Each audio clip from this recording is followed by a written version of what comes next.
মক্কার এক যুবক গলিতে গলিতে ঘুরতেছে, কাজের জন্য কোনো কাজ পায় না, সন্ধান পায় না। ঘুরতে ঘুরতে হঠাৎ দেখে বড় মোটা একটা স্বর্ণের চেইন বালুর মধ্যে পড়ে রয়েছে। যুবকটা স্বর্ণের চেইনটাকে উঠিয়ে নিল। উঠে নেওয়ার পর মক্কার আশেপাশে ঘুরতেছে, দেখি কেউ তালাশ করে কিনা। এমন সময় মাইকে অ্যানাউন্স করা হলো, এলান করা হলো, এক মুরব্বীর একটা স্বর্ণের চেইন হারানো গেছে। কেউ যদি স্বর্ণের চেইনটা পেয়ে থাকো, আল্লাহ দোহাই দিয়ে বলতেছি, তোমরা এই স্বর্ণের চেইনটাকে ফিরিয়ে দাও। যুবকের কানে যখন এই আওয়াজ গেল, যুবক ওই মক্কার যেখান থেকে মাইকে এলান করা হলো ওই জায়গায় আসলো।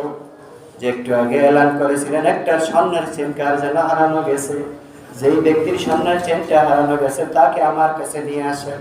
সে যদি সঠিক বর্ণনা দিতে পারে, কি রকম, কি কালার, কতটুকু, কত বড় ওজনের এই স্বর্ণের চেইন যদি বলতে পারে, তাহলে আমি একটা চেইন পেয়েছি, তাকে আমি চেইনটা দিয়ে দিব।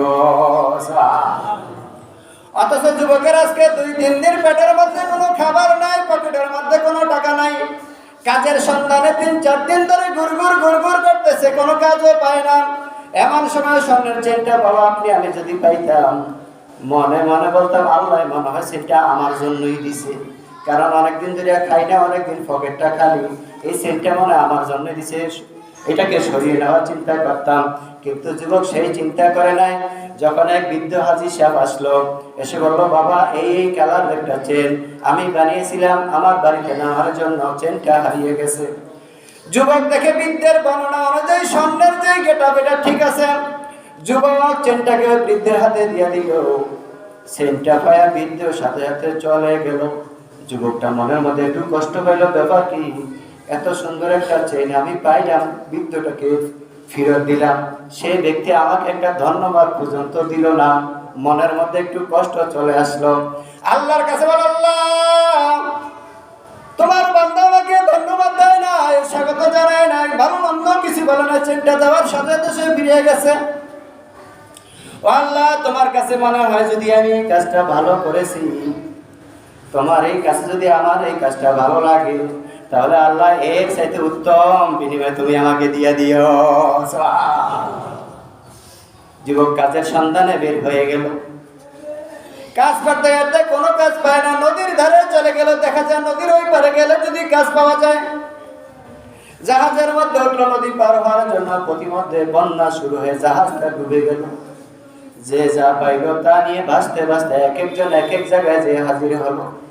যুবক ছোট্ট একটা কাঠের টুকরা নিয়ে ভাসতে ভাসতে একটা চরের মধ্যে গেল, একটা জায়গায় গেল।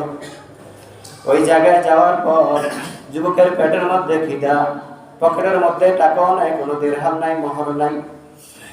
নামাজের যখন সময় হয়েছে, জোহরের ওয়াক্ত যখন হয়ে গেছে, যুবক একটা মসজিদে প্রবেশ করলো, নামাজ আদায় করলাম।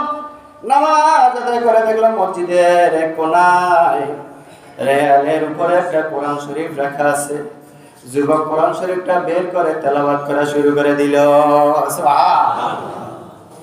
যুবক যখন কোরআন তেলাওয়াত করা শুরু করে দিল, মসজিদের অন্যান্য সকল মুসল্লি যুবকের দিকে ফ্যাল করে তাকিয়ে রইল।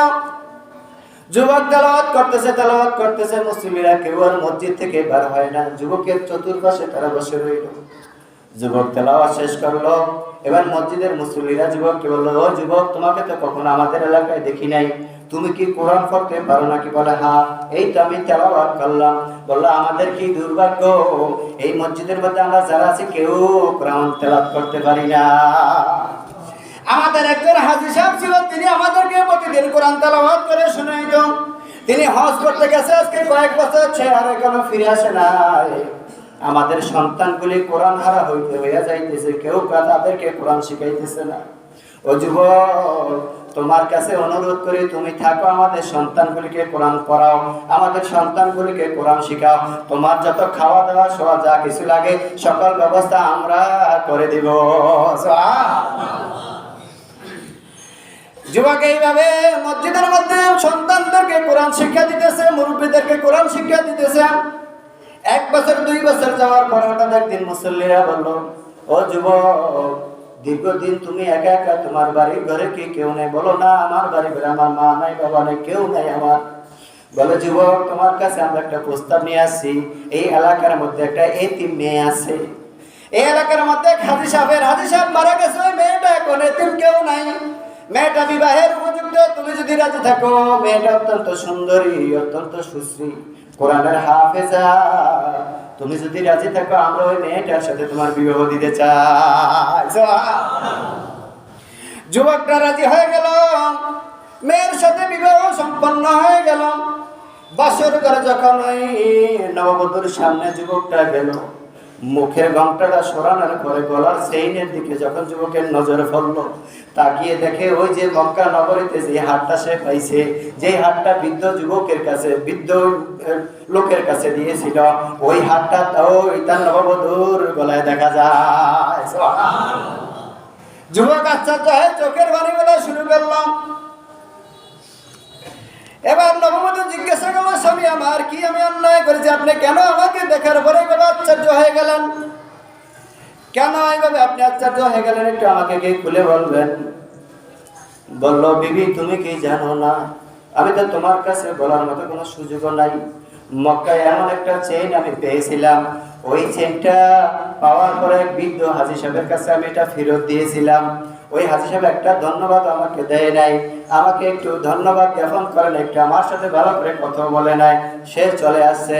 ওই দিন আমি আল্লাহর কাছে বলেছি, আল্লাহ, এই কাজটা যদি তোমার কাছে পছন্দ হয়, তাহলে এর চেয়ে উত্তম প্রতিদান তুমি আমাদেরকে দিবা। আল্লাহর কাছে ওই দিন বলার পরে যখন আমি কাজের জন্য রওনা দিলাম, এইভাবে বৃত্তান্ত সকল ঘটনা যখন বলল, এবার ওই যুবকটি, ওই নববধূ কান্না শুরু করে দিল।